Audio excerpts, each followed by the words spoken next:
ஓம் ஸ்ரீ குருபியோ நமக.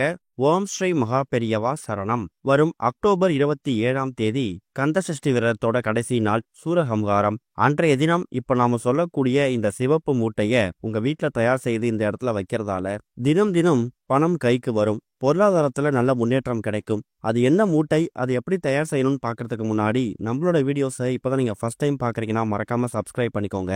தொடர்ந்து இது மாதிரி அப்டேட் தெரிஞ்சுக்கிறதுக்கு பக்கத்துல நோட்டிபிகேஷன் பெல்லை கிளிக் பண்ணி ஆல் அப்படிங்கிற செலக்ட் பண்ணிக்கோங்க. இப்ப என்ன மூட்டையை தயார் செய்து எப்படி பயன்படுத்த போறோம் அப்படிங்கிற பத்தி தெளிவா தெரிஞ்சுக்கலாம். கந்த சஷ்டி விரதம் அப்படிங்கிறது முருகப்பெருமானுக்குரிய விரதங்கள்லயே ரொம்ப முக்கியமான ஒரு விரதம். ஒரு வருஷமும் ஐப்பசி மாசத்துல வரக்கூடிய வளர்பிறை சஷ்டி திதி தான் கந்த சஷ்டி நாள். கந்த சஷ்டி நாளுக்கும் கந்த சஷ்டி விரதத்தோட 6 நாட்களுக்கும் உள்ள வித்தியாசம் என்னங்கிற மாதிரி நிறைய பேர் கேட்கறாங்க. சஷ்டி திதி, அதாவது ஐப்பசியோட வளர்பிறை சஷ்டி திதி வரக்கூடியது அக்டோபர் 27. அன்றைய தினம்தான் திருச்செந்தூர் மாதிரியான கோவில்கள்ல சூரபத்மனை முருகப்பெருமான் வதம் செய்வார். அதுக்கு முந்தைய நாள் இருக்கக்கூடிய அந்த 6 நாட்கள் இருக்குல்ல, அத 6 நாட்கள் விரதம் இருந்து சூரசம்ஹாரத்தோட முருக பக்தர்கள் அவங்க விரதத்தை நிறைவு பண்ணுவாங்க. 6 நாட்களும் கந்தசஷ்டி விரதத்துக்கான விரத நாட்கள். கடைசி நாள் கந்தசஷ்டி விரதத்தோட நிறைவு பகுதியா இருக்கக்கூடிய சூரசம்ஹாரம். 6 நாட்கள் விரதம் இருக்க முடியல, அதுக்கான உடல் ஒத்துழைக்கல, அதுக்கான சூழ்நிலை அமையல அப்படிங்கிறவங்களுக்கு மாற்று வழி அக்டோபர் 27ஆம் தேதி கந்தசஷ்டி தினம் வரக்கூடிய அன்றைக்கு ஒரு நாள் மட்டும் நீங்க விரதம் இருந்தாலே 6 நாட்கள் விரதம் இருந்த பலனை நீங்க ஒரு நாள்ல பெற முடியுமா? ஒருத்தவங்க ஒரு முறையில இந்த கந்தசஷ்டி விரதத்தை கடைபிடிப்பாங்க. சில பேரு 6 நாட்களும் பகல் முழுக்க உணவு எடுத்துக்காம உபவாசம் இருந்து மிளகு தண்ணீர் மாதிரியான விரதங்களை மேற்கொள்வாங்க. சில பேர் இளநீர் எடுத்துட்டு விரதம் இருப்பாங்க. அது முடியாதவங்க பால் பழம் மாதிரியான எளிமையான ஆகாரங்களை எடுத்துக்கிட்டு கூட தாராளமா முருகப்பெருமானுக்கு கந்தசஷ்டி விரதம் அன்னைக்கு விரதம் இருக்கலாம். சூரசம்ஹாரம் வரக்கூடிய கந்தசஷ்டி விரதம் வரக்கூடிய அந்த கடைசி நாள் இருக்குல்ல, அதுதான் ரொம்ப முக்கியம். இந்த 6 நாட்கள்ல முதல் 5 நாட்கள் நீங்க பெருசா முருகப்பெருமானோட வழிபாட்டுக்கு முக்கியத்துவம் கொடுக்கல, கந்தசஷ்டி விரதத்துக்கான வழிபாடை செய்யல அப்படின்னாலும் அக்டோபர் 27ஆம் தேதி ஒரு நாள் முருகப்பெருமான நினைப்பை மட்டும் மனசுல வச்சுக்கிட்டு விரதம் இருந்து முருகப்பெருமான் கிட்ட உங்க கோரிக்கை வைக்கும் போது கண்டிப்பா அது நிறைவேறும். வாழ்க்கையில எக்கச்சக்கமான கஷ்டங்கள் வரும். ஒரு சில நேரங்கள்ல இந்த கஷ்டம்லாம் தீர்வதற்கு ஒரு வழி கிடைக்காதா அப்படிங்கிற மாதிரி ஒரு ஏக்கம் வரும். அப்படிப்பட்ட ஏக்கத்துக்கு முற்றுப்புள்ளி வைக்கக்கூடிய ஒரு விஷயம்தான் இந்த ஒரு கந்தசஷ்டி விரதம். ஒரு சில பேருக்கு சரியான வேலை கிடைக்காம இருக்கலாம். இன்னும் சில பேருக்கு சரியான வேலை கிடைத்து திருமண வரன் கைகூடாம இருக்கலாம். இன்னும் சில பேருக்கு திருமண வரன் கைகூடினாலும் குழந்தை பாக்கியம் இல்லாம இருக்கலாம். இப்படி 3 விதமான முக்கியமான பிரச்சனைகளுக்கு தீர்வு கொடுக்கக்கூடிய ஒரு விரதம் இந்த ஒரு கந்தசஷ்டி விரதம். கந்தசஷ்டியோட கடைசி நாள் இருக்குல்ல, சூரசம்ஹாரம், அன்றைய தினம் அதிகாலை எழுந்து சுத்தபத்தமா குளிச்சுட்டு வீட்டோட பூஜையில சுத்தம் பண்ணிடுங்க. முருகப்பெருமான் போட்டோ சிலைய கழுவி சுத்தப்படுத்தி சந்தனம் குங்குமம் பொட்டு வைக்கணும். முருகப்பெருமான் போட்டோவுக்கோ வேலுக்கோ நம்ம மஞ்சள் குங்குமம் போட்டு வைக்கிறத விட சந்தன குங்குமம் போட்டு வைக்கிறது விசேஷம். ஏன்னா முருகன் ஒரு சந்தன பிரியர். எல்லார் வீடுகள்லயும் வேல் இருக்குமான்னு தெரியாது, ஆனா ஒரு சில பேர் வீடுகள்ல வேல் வைத்து வழிபடக்கூடிய வழக்கம் இருக்கும். அப்படிப்பட்டவங்க முருகனோட திருவுருவ சிலை, அதே மாதிரி முருகனோட வேல், இது இரண்டுத்துக்கும் நீங்க அபிஷேகங்கள் செய்து வீட்டுல பூஜைகள் பண்ணலாம். ஏதாவது ஒரு நைவேத்தியங்கள், முருகப்பெருமானுக்கு இனிப்பு ரொம்ப பிடிக்கும். இனிப்புல ஏதாவது நைவேத்தியம் செஞ்சு வச்சு கந்தசஷ்டி விரதம் அன்னைக்கு சூரசம்ஹாரம் நடந்ததுக்கு பிறகு வீட்டோட பூஜையில விளக்கேற்றி வச்சுட்டு நீங்க பூஜை நிறைவு பண்ணிக்கலாம். இதுதான் இந்த வருஷம் அக்டோபர் 27ஆம் தேதி வந்திருக்கக்கூடிய கந்தசஷ்டி விரதத்தை முழுமையாகவும் ஒரு நாள்ல வழிபட்டு 6 நாட்கள் வழிபட்ட பலனை பெறுவதற்காகவும் எளிமையான வழிபாட்டு முறை. இது போக எந்த ஒரு விரத நாள் விசேஷ நாள் வந்திருந்தாலும் அன்றைய தினம் நம்ம பண்ணக்கூடிய வழிபாட்டு முறைகள், பரிகார முறைகள், அதுக்கு கிடைக்கக்கூடிய பலன்கள் பெருசு. அப்படிப்பட்ட ஒரு அற்புதமான ஒரு மூட்டை பரிகாரத்தை தான் கந்தசஷ்டி விரதம் அன்னைக்கு நீங்க பண்ண போறீங்க. இதுக்கு உங்களுக்கு தேவையான பொருள், முதல்ல ஒரு சிவப்பு நிற துணி. ரொம்ப பெரிய அளவுல துணி இருக்கணுங்கிற கட்டாயம் கிடையாது. உங்களோட உள்ளங்கை அளவுக்கு, அதாவது இந்த மூட்டையை தயார் செஞ்சீங்கன்னா அது சிறிய நெல்லிக்காய் எலுமிச்சை அளவுக்கு வந்தா கூட போதும். இப்ப நீங்க வீடியோல பாக்குற மாதிரி சிவப்பு அப்படிங்கிறது முருகப்பெருமானுக்கு ரொம்ப பிடிச்ச ஒரு நிறம். முருகப்பெருமானுக்கு பிடிச்ச நிறம் பச்சை இல்லையா அப்படின்னு கேட்டீங்கன்னா பச்சையும் உகந்த நிறம் தான். அதை விட சிவப்புக்கு நம்ம அதிக முக்கியத்துவம் கொடுக்கலாம். அதுக்கான காரணம் என்ன அப்படின்னு கேட்டீங்கன்னா, செவ்வாய் பகவானுக்கு உகந்த நிறம் சிவப்பு. செவ்வாய் பகவானோட அதிபதி முருகப்பெருமான். செவ்வாய் பகவான் தான் நமக்கு இருக்கக்கூடிய கடன் பிரச்சனையெல்லாம் தீர்க்கக்கூடியவர். அதனால சிவப்பு நிற துணி எடுத்துக்கோங்க.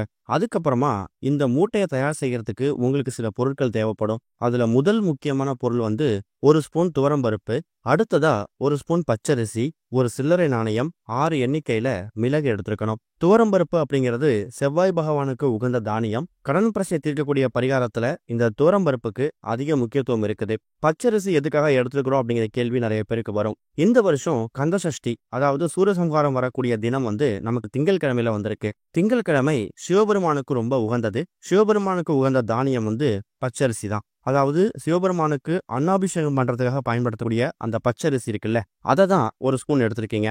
அடுத்தது ஒரே ஒரு சில்லறை நாணயம். சில்லறை நாணயம் அப்படிங்கிறது லட்சுமி குபேரர் வாசம் செய்யக்கூடிய ஒரு அற்புதமான ஒரு பொருள். கடைசியா கடன் பிரச்சனைகள்ல முக்கியமான ஒரு பரிகார பொருளா இருக்கக்கூடியது மிளகு. மிளகு அப்படிங்கிறது வாராகி அம்மன், காலபைரவர் இது மாதிரி உக்கிர தெய்வங்கள் வழிபாட்டுல கடன் பிரச்சனை தீர்க்கறதுக்காக பயன்படுத்தக்கூடிய ஒரு பரிகார பொருள். இந்த எல்லா பொருட்களும் சேரும்போது ஒரு மகத்துவமான ஒரு மூட்டையா தான் இந்த மூட்டை மாறும். வீட்டோட பூஜை அறையில அக்டோபர் 27ஆம் தேதி மாலை 6-7 மணிக்கெல்லாமே முருகப்பெருமான் சூரபத்மனை வதம் செய்ததுக்கு பிறகு தீபதூபங்கள் காமிச்சு உங்களோட வழிபாட்டை முடிச்சிடுங்க.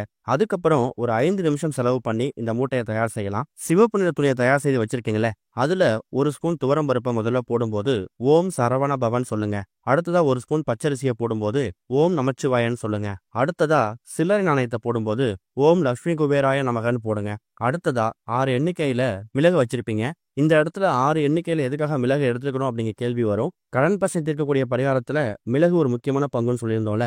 6 எதுக்காக எடுத்துக்கிறோம்னா முருகப்பெருமானுக்குரிய எண் 6. இப்படி எல்லா பொருட்களும் சேர்ந்து அந்த மூட்டையில் நம்ம வைக்கும் போது அது ஒரு தனித்துவமான மூட்டையா மாறிடும். இந்த ஒட்டுமொத்த பொருட்களையும் அந்த சிவப்பு வைத்து அதுக்கப்புறம் அதை நீங்க ஒரு மூட்டையா தயார் செய்யணும். மூட்டை ரொம்ப பெரிய அளவுல இருக்கவங்க கட்டாயம் கிடையாது. முன்னாடியே சொன்ன மாதிரி ஒரு எலுமிச்சை அளவுக்கோ இல்ல ஒரு நெல்லிக்காய் அளவுக்கோ வந்தா கூட போதும். அந்த மூட்டையை தயார் செஞ்சு அந்த மூட்டையை கட்டிட்டு உங்களோட வலது கையில வச்சு முருகப்பெருமான் கிட்ட மனசார பிரார்த்தனை பண்ணணும். எங்க வீட்டுக்குள்ள இருக்கக்கூடிய பணம் சம்பந்தப்பட்ட பொருளாதாரம் சம்பந்தப்பட்ட எல்லா பிரச்சனைகளுக்கும் ஒரு முற்றுப்புள்ளி வரணும், கடன் தீரணும், வட்டி கட்டியே வாழ்க்கை போதும் அப்படிங்கிற நிலைமையை மாறணும், சேமிப்பு உயரணும்னு சொல்லி எல்லா விதமான கோரிக்கைகளையும் நீங்க முருகப்பெருமான் கிட்டையும் அதே மாதிரி செவ்வாய் பகவான் கிட்டையும் முன்வைக்கணும். சிவபெருமானையும் பிரார்த்தனை பண்ணிக்கோங்க.